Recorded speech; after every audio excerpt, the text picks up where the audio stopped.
시간 좋으신 주님의 은혜와 평화가 우리들과 함께 하시기를 바랍니다. 예레미야 39장은 예루살렘의 멸망을 보도합니다. 1년 6개월간의 포위 공격을 받은 끝에 예루살렘은 결국 바벨론의 느부갓네살 왕에게 함락됩니다.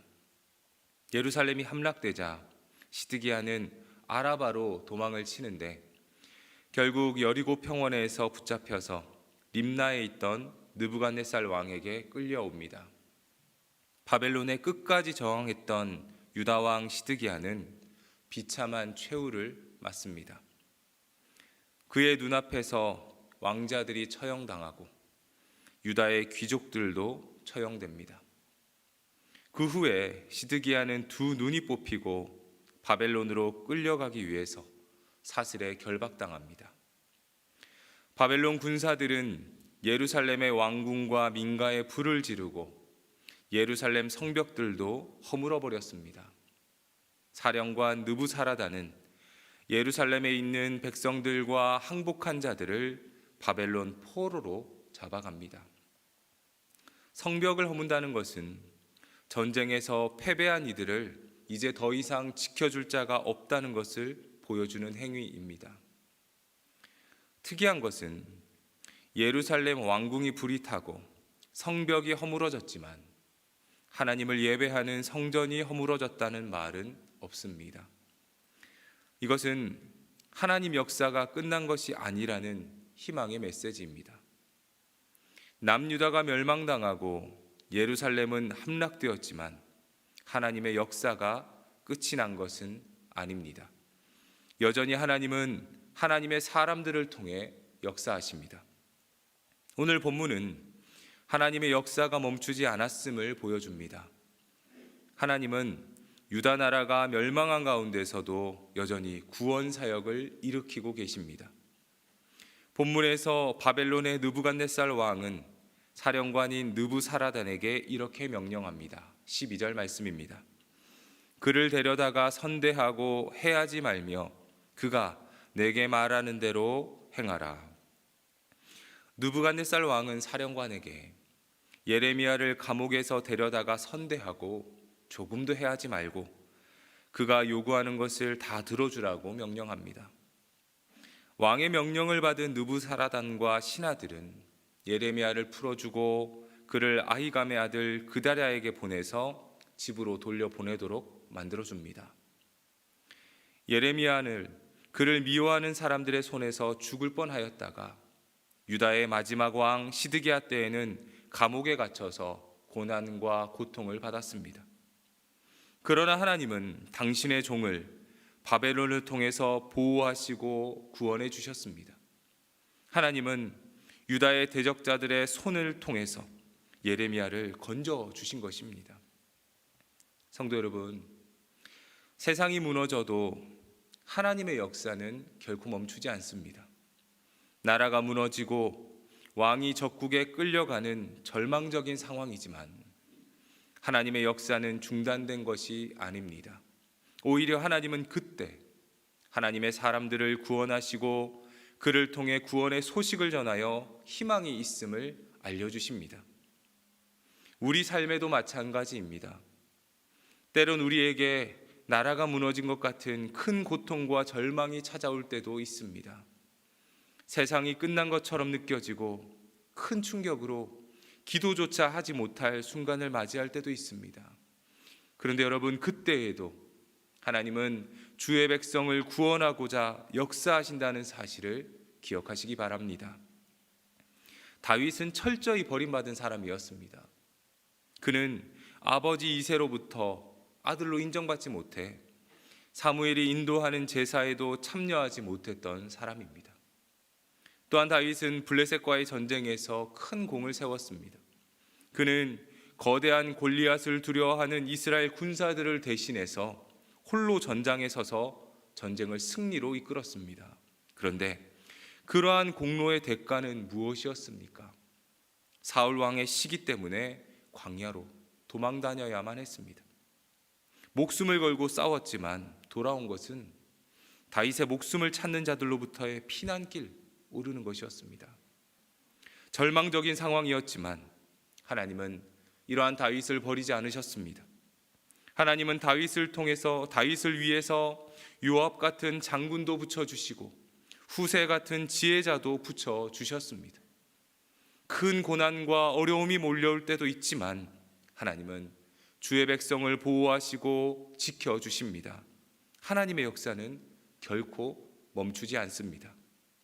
성도 여러분, 이 사실을 기억하시며 힘들고 낙담되는 일이 찾아오더라도 하나님을 의지하시며 신뢰하시기를 바랍니다. 앞이 캄캄하고 기도해도 하나님의 응답이 들려오지 않는 것처럼 느껴질지라도 하나님은 주의 백성을 결코 포기하지 않습니다. 이 사실을 믿음으로 받아들이시기 바랍니다. 예레미야는 바벨론의 선대로 감옥에서 풀려납니다. 그리고 그때 하나님 말씀이 예레미야에게 임합니다. 16절부터 18절까지의 말씀입니다. 너는 가서 구스인 에벤멜렉에게 말하기를 만군의 여호와 이스라엘의 하나님의 말씀이 내가 이 성에 재난을 내리고 복을 내리지 아니하리라 한 나의 말이 그날에 내 눈앞에 이루리라. 여호와의 말씀이니라. 내가 그날에 너를 구원하리니 내가 그 두려워하는 사람들의 손에 넘겨지지 아니하리라. 내가 반드시 너를 구원할 것인즉 내가 칼에 죽지 아니하고 내가 노략물같이 내 목숨을 얻을 것이니 이는 내가 나를 믿었음이라. 여호와의 말씀이니라 하시더라. 하나님은 풀려난 예레미야에게 말씀을 주십니다. 비록 유다가 멸망했지만 하나님의 사역은 계속되고 있습니다. 나라는 멸망했지만 예레미야의 임무는 아직 끝나지 않았습니다. 하나님의 백성이라고 불리던 유다가 멸망했지만 그럼에도 하나님은 백성들과 이 세상에 대해서 하실 말씀이 남아 있습니다. 하나님은 예레미야를 통해서 하나님이 하실 말씀을 전하도록 하십니다. 그 말씀은 구스인 에벤멜렉에게 가서 하나님의 구원을 선포하라는 것입니다. 구스는 에디오피아입니다.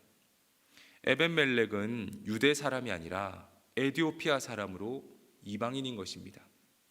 하나님은 유대인이 아닌 이방 사람 에벤멜렉을 구원하겠다고 말씀합니다. 하나님이 이방 사람 에벤멜렉을 구원하겠다고 말씀하시는 이유가 무엇일까요? 그것은 그가 하나님을 믿었기 때문입니다.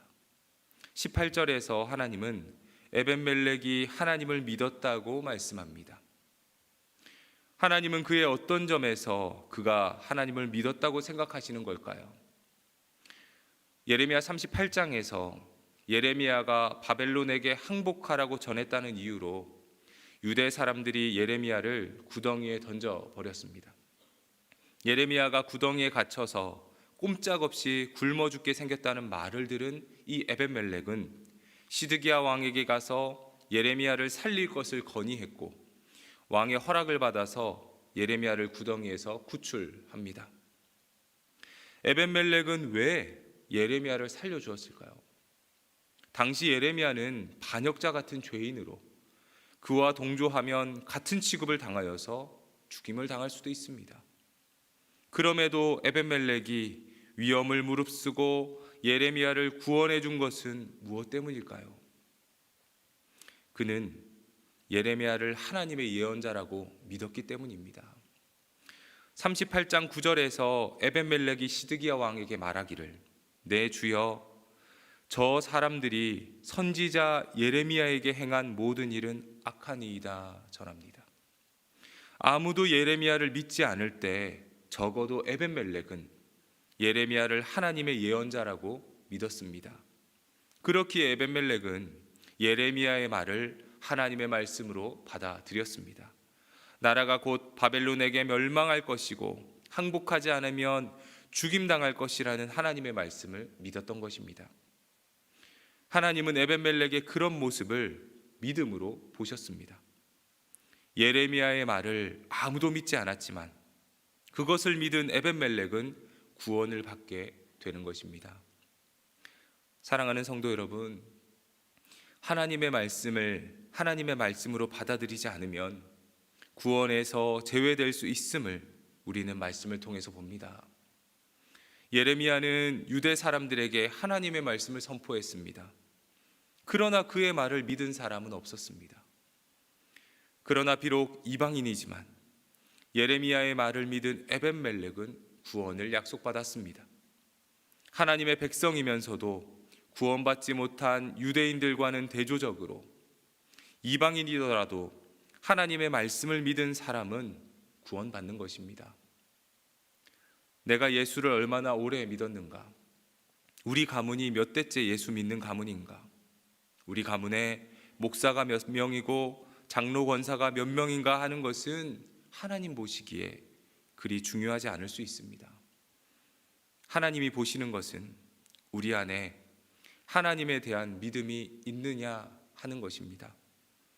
하나님을 향한 믿음이 있다면 그 사람이 이방인이더라도 구원받습니다. 그렇기에 우리에게는 하나님에 대한 믿음이 무엇보다 중요합니다. 오늘날에도 하나님의 말씀이 계속해서 들려지고 있습니다. 복음의 소식이 이 사람 저 사람을 통해서 세상에 전해집니다. 복음의 말씀을 하나님의 말씀으로 인정하고 믿는 사람은 구원받습니다. 그러나 복음의 말씀을 인정하지 않는 사람은 구원에서 제외됩니다. 그렇기에 믿음을 가진 사람은 이 말씀을 통해서 더욱 믿음을 굳건히 해야 하고, 믿음이 없는 사람은 복음을 통해서 믿음을 가져야 합니다. 히브리서 11장 6절 말씀은 믿음이 없이는 하나님을 기쁘시게 하지 못하나니 하나님께 나아가는 자는 반드시 그가 계신 것과 또한 그가 자기를 찾는 자들에게 상 주시는 이심을 믿어야 할지니라 말씀합니다. 무엇보다 믿음이 필요한 시대입니다. 복음을 거짓으로 치부하는 이들이 있습니다. 그럴 때일수록 우리를 구원하고자 하시는 하나님의 말씀에 귀를 기울이고 더욱 믿음으로 살아가시길 바랍니다. 믿음을 가진 자에게는 하나님이 구원이라는 상을 주실 줄로 믿습니다.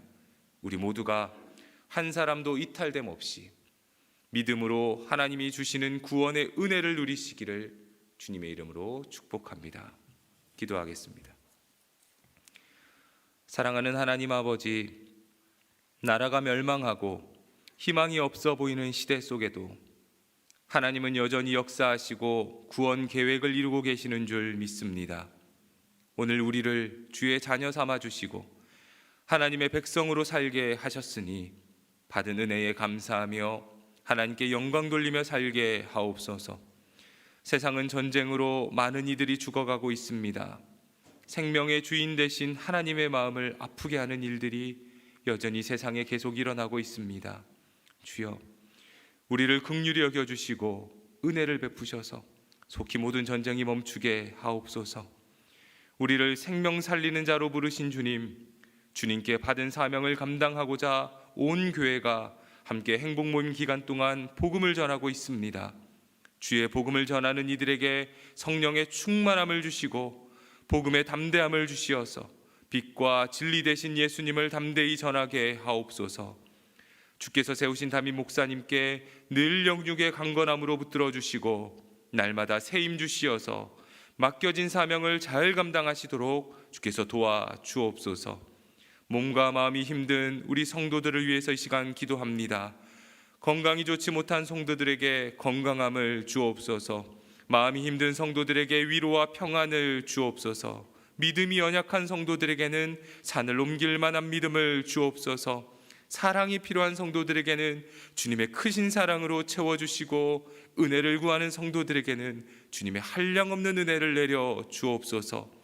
경제적으로 어려운 성도들에게 길을 열어주시어서 물질로 인하여 시험 들지 않도록 주여 도와 주옵소서. 주사랑교회 모든 성도들이 오늘 하루도 주님과 동행하며 살아가도록 인도하여 주옵소서. 우리의 구원자 되시는 예수 그리스도 이름으로 기도합니다.